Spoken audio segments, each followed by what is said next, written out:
Hello student तो हम लोग सॉल्व कर रहे हैं एसी और चैप्टर 3 रेस्ट एंड मोशन के क्वेश्चंस को। और स्टूडेंट इस चैप्टर के रेस्ट जितने भी क्वेश्चन हैं, question for short answer, objective 1, 2 और एक्सरसाइज के क्वेश्चंस, उन सारे क्वेश्चन के सॉल्यूशन के लिंक आपको नीचे डिस्क्रिप्शन बॉक्स में मिल जाएंगे या फिर आप प्लेलिस्ट में भी जाकर देख सकते हैं। तो जो भी स्टूडेंट चैनल पर नया है प्लीज चैनल को सब्सक्राइब कर ले। और चलिए शुरू करते हैं आज के क्लास को। स्टूडेंट क्वेश्चन नंबर 44, ये क्वेश्चन कह रहा है the benches of a gallery in a cricket stadium are 1 metre wide and 1 metre high. आप यहाँ पे फिगर में देख सकते हैं, फिगर दिया हुआ नहीं है, फिगर बनाए हैं। ये एक स्टेडियम में क्रिकेट स्टेडियम है। वहां पर जो बेंच जो लगा होता है, जो कि इस फॉर्म में होता है, वो उसका विड्थ जो दिया हुआ है दैट जो 1 मीटर और हाइट भी दिया हुआ है 1 मीटर, मतलब सबका विड्थ है 1 metre, height 1 metre, like this. Question आगे कह रहा है A batsman strike the ball at a level 1 meter above the ground and hits a mammoth sixer। ठीक है, एक बैट्समैन जो है वो सिक्सर हिट करता है और किस लेवल पे? ग्राउंड से 1 मीटर हाइट, 1 मीटर हाइट। ठीक है, मतलब कि आप समझ सकते हैं कि ये पहला, अगर मान लीजिए बेंच नंबर 1 है, ये बेंच नंबर 2 है, like this, bench number n या जो भी है। ठीक है, तो पहला बेंच के लेवल में ये बॉल को हिट करता है। सिचुएशन आप देख रहे हैं। क्वेश्चन आगे दिया हुआ है the ball starts at 35 metre per second at an angle of 53 degree with the horizontal.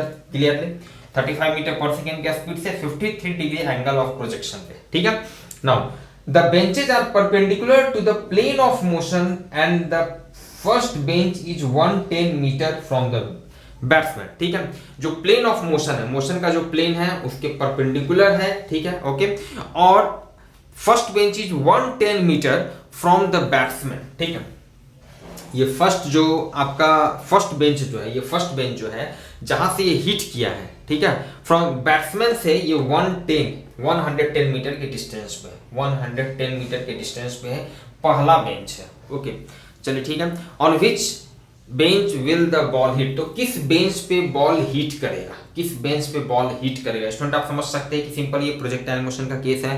Ball का जो मोशन होगा ये इस तरह का प्रोजेक्टाइल मोशन होगा।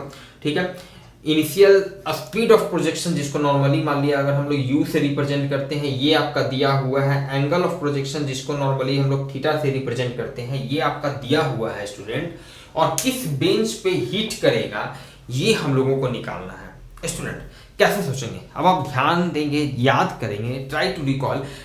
प्रोजेक्टाइल मोशन में आपने जितने भी फॉर्मूले पढ़े हैं, प्रोजेक्टाइल मोशन में काफी छोटे छोटे बहुत से रिजल्ट फॉर्मूले वगैरह आते हैं, तो सारे फॉर्मूला को जब आप याद करेंगे आपका ध्यान जाएगा एक इक्वेशन ऑफ ट्राजेक्टरी पे। इक्वेशन ऑफ ट्राजेक्टरी पे क्यों ध्यान जाएगा अभी जस्ट बता रहे हैं, जिसका फॉर्मूला स्टूडेंट याद कीजिए, ये होता है y = x tan theta minus gx² divided by 2u² cos² theta, 2u² cos² theta. ये इक्वेशन ऑफ ट्राजेक्टरी, या कहें कि ये एक ऐसा रिलेशन होता है प्रोजेक्टाइल मोशन में जहां पर हॉरिजॉन्टल डिस्टेंस x और वर्टिकल डिस्टेंस y दोनों एक दूसरे से कनेक्टेड होता है। ठीक है, अदरवाइज मोस्टली जो भी रेस्ट फॉर्मूले वगैरह हम लोग पढ़ते हैं वहां पे हॉरिजॉन्टल के लिए अलग, जैसे रेंज वगैरह का फॉर्मूला आप याद करते हैं, मैक्सिमम हाइट वगैरह का फॉर्मूला जो याद करते हैं अलग अलग सारा होता है। इस इक्वेशन में, जिसको इक्वेशन ऑफ ट्राजेक्टरी भी कहते हैं, यहाँ पर हॉरिजॉन्टल डिस्प्लेसमेंट और वर्टिकल डिस्प्लेसमेंट दोनों कनेक्टेड होता है इस रिलेशन से। ठीक है, इस फॉर्मूले पे ध्यान जाने का कारण स्टूडेंट ये है, आपका ध्यान इस पे क्यों जाएगा अगर आपको जब सब फॉर्मूला याद है, इसीलिए क्योंकि यहाँ पर ध्यान दीजिए, पहले तो आपको सारा वैल्यू, ये जी का वैल्यू पता है 2, initial speed of projection 35 metre per second ये दिया हुआ है, कॉस थीटा 53 डिग्री सब दिया हुआ है।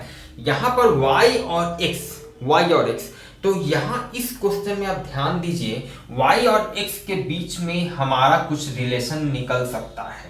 y और x के बीच में रिलेशन निकल सकता है क्योंकि पूछ रहा है कि किस बेंच पे ये फॉल हुआ, किस बेंच पे फॉल हुआ, मतलब पहले बेंच पे, दूसरे बेंच पे, तीसरे बेंच पे। और पहले बेंच के लिए अगर बात करेंगे तो यहाँ से पहले बेंच का x का डिस्टेंस हमको पता है, y का वैल्यू पता है पहले बेंच के लिए, दूसरे बेंच के लिए भी हम उसी तरह x का वैल्यू निकाल सकते हैं, y का वैल्यू निकाल सकते हैं। तो nth बेंच के लिए हम x और y का वैल्यू n के टर्म में लिख सकते हैं, n के टर्म में लिख सकते हैं।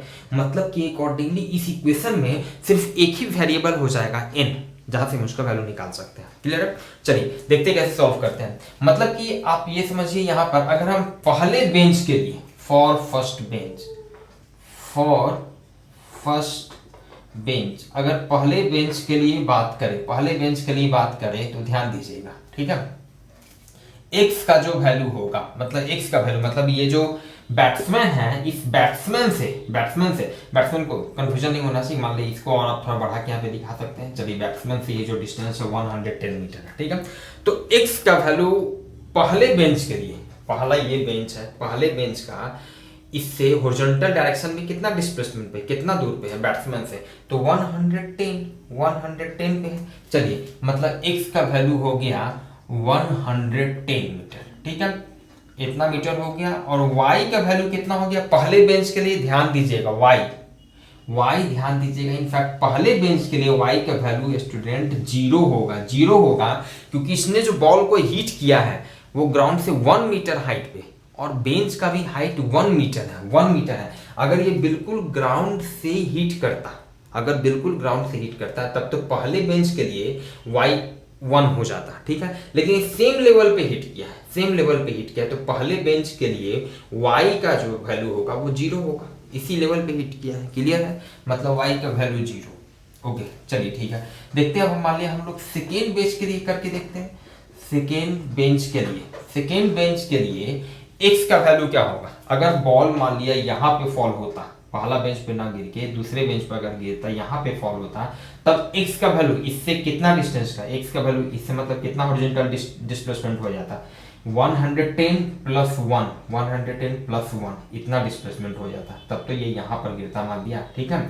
मतलब कि इस केस में ध्यान दीजिएगा x का वैल्यू हो जाता 110 प्लस 1 हो जाता, क्लियर है, 110 प्लस 1 हो जाता, तब ये दूसरे बेंच पे गिरता। और इस केस में ध्यान दीजिएगा y का वैल्यू स्टूडेंट कितना हो जाता, y का वैल्यू हो जाता 1 हो जाता, यहाँ से ये इस लेवल पर तो गिरा ही है, दूसरे बेंच पे गिरता तो y का डिस्प्लेसमेंट कितना हो जाता, वर्टिकल डायरेक्शन में डिस्प्लेसमेंट 1 मीटर होता, तो y का वैल्यू 1 हो जाता। एक और करके देखते हैं तो बिल्कुल क्लियर हो जाएगा स्टूडेंट। थर्ड बेंच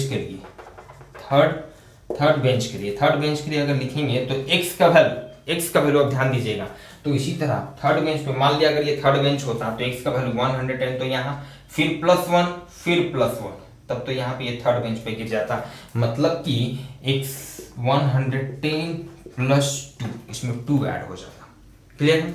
और y का वैल्यू स्टूडेंट क्या हो जाता थर्ड बेंच के लिए, अगर ये थर्ड बेंच पे गिरता तो यहाँ से y का डिस्प्लेसमेंट कितना हो जाता 1 प्लस 1 2 हो जाता। मतलब ध्यान दीजिएगा पहले बेंच पे गिर रहा है, x का पहले बात करते हैं, तो x का वैल्यू है पहले बेंच के लिए 110, दूसरे बेंच के लिए है 110 प्लस 1।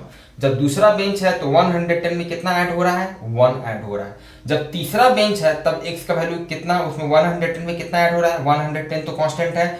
थर्ड बेंच के लिए 110 प्लस 2 ऐड हो रहा है, मतलब जितना बेंच है थर्ड बेंच है तो 2 यहाँ पे ऐड हो रहा है, सेकेंड बेंच है तो 1 ऐड हो रहा है, मतलब उससे एक कम ऐड हो रहा है, 110 में एक कम हो रहा है। मतलब कि स्टूडेंट फॉर nth बेंच, मान लेते हैं कि nth बेंच पे गिरा, nth बेंच पे अगर गिरता तो उस केस में स्टूडेंट x का वैल्यू हो जाता 110 प्लस n-1, क्लियर है। थर्ड बेंच में मतलब 110 में 3 से 1 कम ऐड हो रहा है, सेकेंड बेंच के लिए 2 से 1 कम ऐड हो रहा है, तो nth बेंच के लिए 110 में n से 1 कम मतलब n-1 ऐड होगा, ठीक है।